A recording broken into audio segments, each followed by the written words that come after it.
I recognize Mr. Burchett from Tennessee. Thank you, Mr. Chairman. Secretary, Tennessee is a massive hub for nuclear energy. Is the Biden administration supportive of new nuclear deployment, especially the small modular reactors? We are. And can you tell me how y'all are helping with that deployment? We thank very much Congress's funding in the 24 budget for small modular reactors, as well as the approval to be able to advance nuclear reactors, different designs.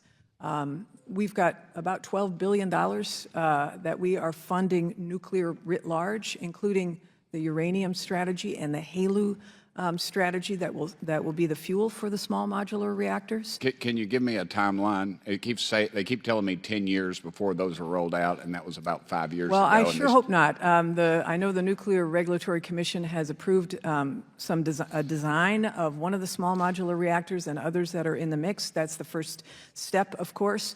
But we are eager to partner with utilities, the tech community, who are obviously going to be needing clean baseload power and could have small modular reactors attached to, for example, data centers. That kind of strategy, we're Do you have a eager. timeline? Could you give me a date Well, when we're going to see? We're going to turn the switch on one of these. Here's what we'd like to see is that the utilities step up to be able to do this, because it's the utilities who want to do it. But it's not certainly not the federal government that's holding it back. Let me switch gears. What is the responsibility of the Federal Protective Services within the Nuclear Security Administration? Are you talking about transporting fuels? No, ma'am. I want you to speak. Well, I was going to follow up with the numerous reports by the Federal Protective Services officers describing suspicious occurrences of UAPs over nuclear facilities.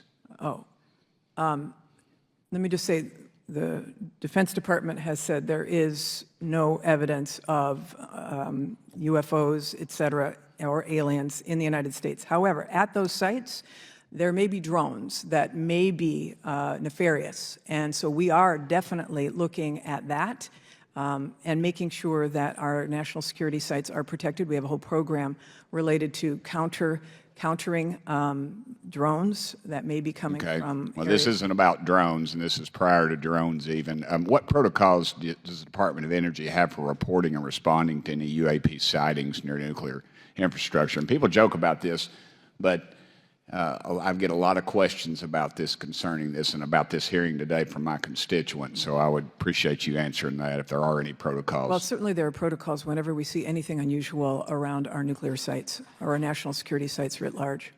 Okay. We'll switch gears. The proper use of the reserve is the proper use of the reserve, the Strategic Petroleum Reserve in particular, considering its intended purpose is to provide an emergency stockpile of crude oil to protect against significant supply distributions from war or natural disasters. Is that the proper use of that reserve? It is. Okay. Should the U.S. face, if say the U.S. were to face an actual military threat, how would you describe our ability to respond to extreme energy disruptions? We would have an ability to respond. We have the largest reserve in the world right now. Okay. What's your strategy to help lower the prices at the gas pump without robbing our emergency reserves? Seems we do these things around election times, and both parties are the reason why barrels were sold from the Strategic Petroleum Reserve in 2022 was because Russia invaded Ukraine and there was a disruption in global supply. That emergency caused the president to release barrels so that he could temper that global supply disruption, including asking our allies from around the world to do the same, which they did. How many of our military bases in Europe depend on or utilize Russian energy? Our bases in Europe? Yes, ma'am. I'm not aware. Okay, good deal.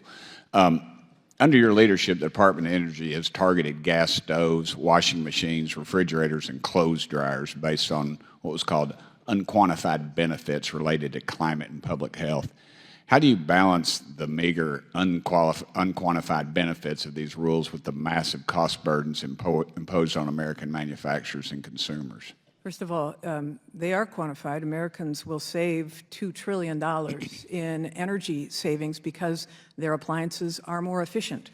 We're required to do that under... Yes, ma'am, but the poor folks have to when they do this, they have to buy these things. I think we're taking that, and I know the corporations love it when y'all put these new rules and regulations in, ma'am, but I really wished we had a little more time, and I wish you would show up when we ask you to. I think that shows a lot of arrogance, and Tennesseans are reminded of this leadership every time they go to the pump, and you all should be ashamed, I think, for your lack of accountability to Congress by not showing up when you're asked. I mean, we had to threaten you with a subpoena just to get y'all here, so I yield back, Mr. Chairman.